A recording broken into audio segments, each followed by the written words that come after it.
There is a common assumption that an environmental impact assessment is a stack of objective scientific paperwork, culminating in a simple yes or no approval. In reality, it is a human process. It is a volatile ecosystem driven by several distinct actors with opposing motivations. The specific titles attached to these roles change depending on a country's legal system, but the structural roles and their underlying power dynamics remain universal. To understand any environmental clearance, we have to map the exact flow of power and risk between these actors. A valid assessment relies on a state of productive tension, a precise balance where the competing interests of different groups actively cancel out their inherent biases. This diagram maps the ecosystem, starting with a single node, the proponent. This is the corporate or government entity that wants to build the project and pays for the assessment. This creates a structural paradox. The entity wanting project approval funds its objective assessment. Because proponents rarely possess specialized in-house expertise, they hire a second actor. We add a consultant node linked by a red funding vector and a blue vector for returning data.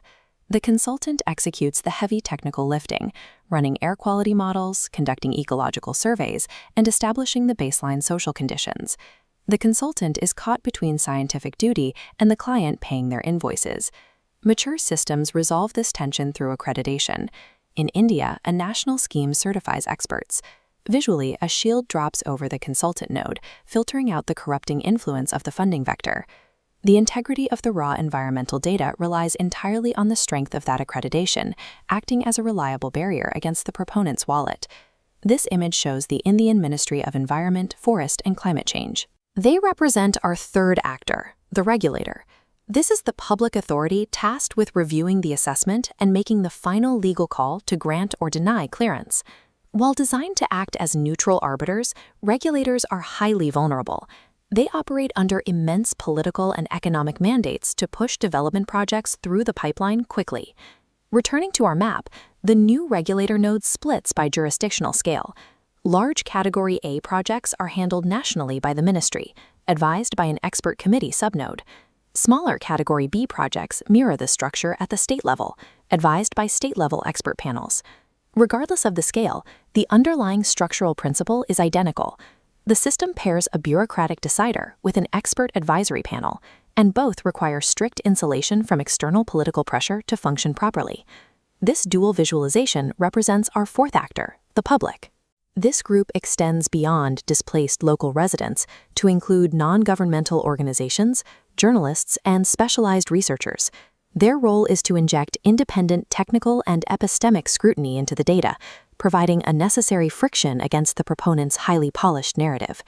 When the upstream assessment process fails, or when consent is entirely manufactured, a final actor enters the ecosystem, independent reviewers and the courts. You are looking at the entrance to India's National Green Tribunal. This specialized environmental court acts as an active institutional gatekeeper, aggressively setting aside defective or incomplete clearances. Public scrutiny and judicial backstops function as load-bearing pillars.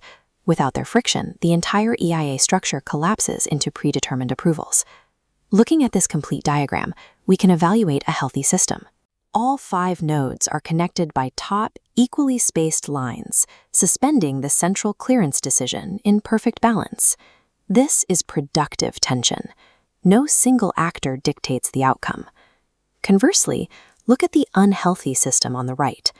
The public and court nodes fade out. The proponent node inflates, swallowing the consultant and pulling the regulator into a direct collision. When that structural tension collapses, the regulator is stripped of its authority and converted into a simple rubber stamp for the proponent's desires. At every single stage of an environmental assessment, you must continually ask 2 specific questions: who holds the power and who bears the risk?